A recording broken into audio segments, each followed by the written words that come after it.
మనం చేయాల్సిన మొట్టమొదటి పని ఏంటో తెలుసా? ప్రభు దగ్గరకు వచ్చి క్షమాపణ కోరుకొని దానిని మళ్ళా చేయకుండా ఉండే శక్తిని పొందుకోవడం అత్యవసరం. నినివే పట్టణస్థులు హెచ్చరికతో కూడినటువంటి సందేశము విన్నారు నహూము అనే ప్రవక్త ద్వారా. మరలా వాళ్ళను శిక్షించవచ్చు, కానీ దేవుడు ఎంత పాపిష్టి వాడినైనా ప్రేమించేవాడు కనుక మరొక అవకాశం ఇస్తున్నాడు హెచ్చరిక చేయడానికి. ఎవరిని పంపిస్తున్నాడు? యోనాను పంపిస్తున్నాడు. యోనా, వాళ్ళు సమాధానం పొందుకోవాలంటే వాళ్ళకి సత్యం తెలియాలి. ఏమిటి ఆ సత్యం? పాపము చేసే ప్రతి ఒక్కరూ శిక్షించబడతారు, క్షమాపణ కోరే ప్రతి ఒక్కరూ క్షమించబడతారు.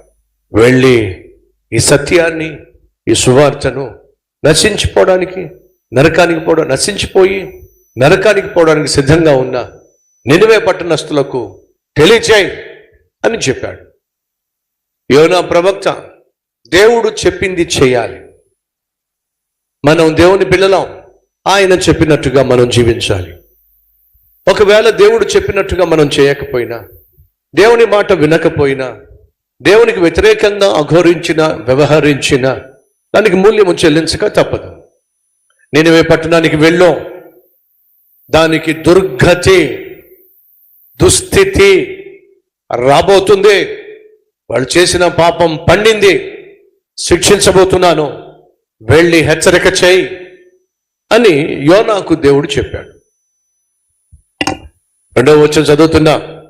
నీనేవే పట్టణస్థుల దోషము నా దృష్టికి ఘోరమాయను గనుక నీవు లేచి నీనివే పట్టణమునకు వెళ్ళి దానికి దుస్థితి కలుగునని ఏం చేయమన్నాడు? ప్రకటించో, హెచ్చరిక చేయి. ఇది దేవుడు అన్నాడు యోనాకు ఇచ్చినటువంటి ఆజ్ఞ. ప్రవక్తగా ఖచ్చితంగా దేవుని మాటకు లోబడాలి యోనా. ఏమైందో ఏమో, దేవుడు చేయమనిది ఒకటి, యోనా చేసింది మరొకటి. నినివే పట్టణానికి వెళ్ళో, నశించిపోతున్న వారికి హెచ్చరిక చేయి. పాపం చేసే ప్రతి ఒక్కడు జీతంగా మరణాన్ని పొందుకుంటాడు. మరణించిన తర్వాత పాతాళానికి పోతాడు. అలా వారు పాతాళానికి పోకుండా ఉండాలంటే క్షమాపణ కోరితే చాలు, నేను క్షమించేస్తాను. వెళ్ళి ప్రకటించు, మారు మనస్సు పొందమనో, తప్పులను ఒప్పుకోమనో, క్షమాపణ కోరమనో. ఒకవైపు నేను నిన్ను హెచ్చరిక చేయమంటున్నా, మరోవైపు వారు మార్పు చెందినట్లయితే క్షమిస్తానని కూడా చెప్పో అని చెప్పి యోనాకు దేవుడు పనిచ్చాడు. సహోదరులు, రక్షకుని గూర్చిన మనం రక్షణ సువార్తను లోకానికి ప్రకటించాలి.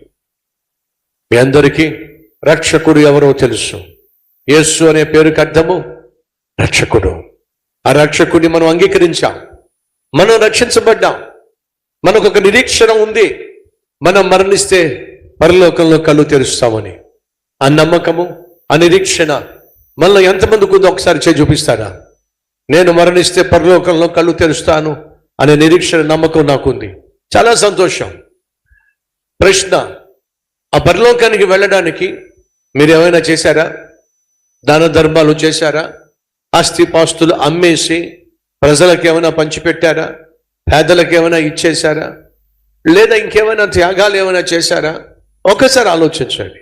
నువ్వు నేను కన్ను మూస్తే పరలోకంలో కళ్ళు తెరుస్తావు అనేటటువంటి నమ్మకానికి, నిరీక్షణకు నువ్వు నేను చేసింది ఏమీ లేదు. ఎందుకని? చేయాల్సిందంతా కూడా ప్రభు అయిన యేసుక్రీస్తు శిలువలో చేసేశాడు. ఏమిటది? పాప పరిహారార్థ బలిగా తన్ను తాను అర్పించుకున్నాడు.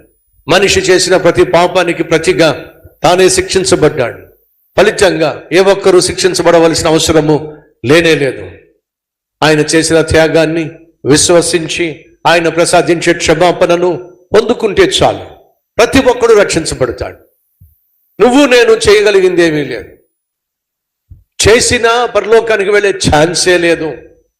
మనం చేయగలిగింది ఏదైనా ఉంది అని అంటే ప్రభువు చేసిన త్యాగాన్ని విశ్వసించటం, మన పాపములను ఒప్పుకొని విడిచిపెట్టి క్రీస్తు అనుగ్రహించు నూతన హృదయాన్ని పొందుకొని క్రీస్తు బిడ్డగా జీవించటం.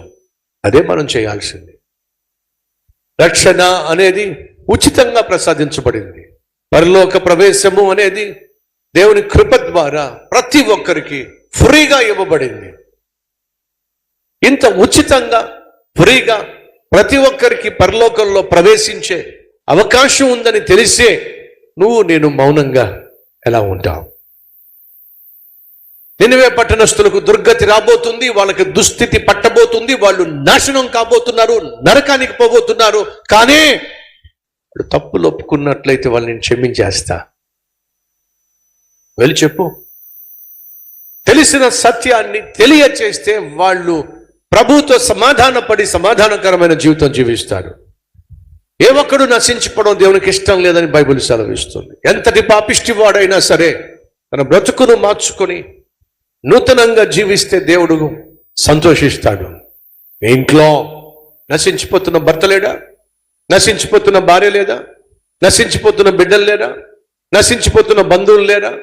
నశించిపోతున్న స్నేహితులు లేరా? నశించిపోవుట అంటే అర్థం ఏమిటి? వాళ్ళు చేస్తున్న పాపిష్టి పనుల వల్ల చేతులారా శిక్షను కొని తెచ్చుకుంటున్నారు. ఏమిటా శిక్ష? అగ్ని ఆరని, పురుగు చావని భయంకరమైనటువంటి నరకం. నీ కళ్ళ ముందే నీ ఇంట్లో ఉన్న వాళ్ళు నరకానికి పోబోతున్నారని, అగ్ని ఆరని, పురుగు చావని భయంకరమైన నరకంలో కాలిపోబోతున్నారని తెలిసి ఎలా మౌనంగా ఉంటావు? ఒకసారి ఆలోచించు. కల్వరి టెంపుల్లో ఉన్న ప్రతి సహోదరుడు సహోదరి, ఈ సత్యాన్ని మీరు నిజంగా నమ్మినట్లయితే మీ కుటుంబంలో ఎవరైతే నశించిపోతున్నారో వాళ్ళు రక్షింపబడులాగున రక్షకుడైన దేవుని సన్నిధికి నడిపిస్తారు. మౌనంగా మాత్రం ఉండరు. వాళ్ళకి ఏమైతే నాకేమిటి, వాళ్ళు నశించిపోతే నాకేమిటి, వాళ్ళు నరకానికి పోతే నాకేమిటి, నేను నోరు మెదపను. వాళ్ళకెందుకు ఈ విషయం చెప్పాలి? వాళ్ళనెందుకు హెచ్చరిక చేయాలి? వాళ్ళనెందుకు దేవుని సన్నిధికి నడిపించాలి అని నువ్వు అనుకుంటున్నట్లయితే యోనాకు నీకు తేడా ఏమిటి? ఒక్కసారి ఆలోచించు. నీ కళ్ళ ముందే నీ ఇంట్లో ఉన్న వాళ్ళే నశించిపోతున్నప్పుడు, నరకానికి పోవడానికి సిద్ధపడుతున్నప్పుడు నువ్వో నోరు మూసుకొని ఎలా ఉంటావు? ప్రభు సన్నిధిలో ప్రాధేయపడకుండా, ప్రభు సన్నిధిలో కన్నీళ్లు కార్చకుండా, వాళ్ళను ప్రభు సన్నిధికి నడిపించకుండా, నాకెందుకులే, నేను రక్షించబడితే చాలులే, నేను కన్ను మూస్తే పరలోకానికి వెళ్ళిపోతాగా, నా భర్త రాకపోతే ఏమైంది, నా భార్య రాకపోతే ఏమైంది, నా బిడ్డలు రాకపోతే ఏమైంది, నా బంధువులు రాకపోతే ఏమైంది? స్వార్థం. ఇది యోనాకున్న ఆత్మ.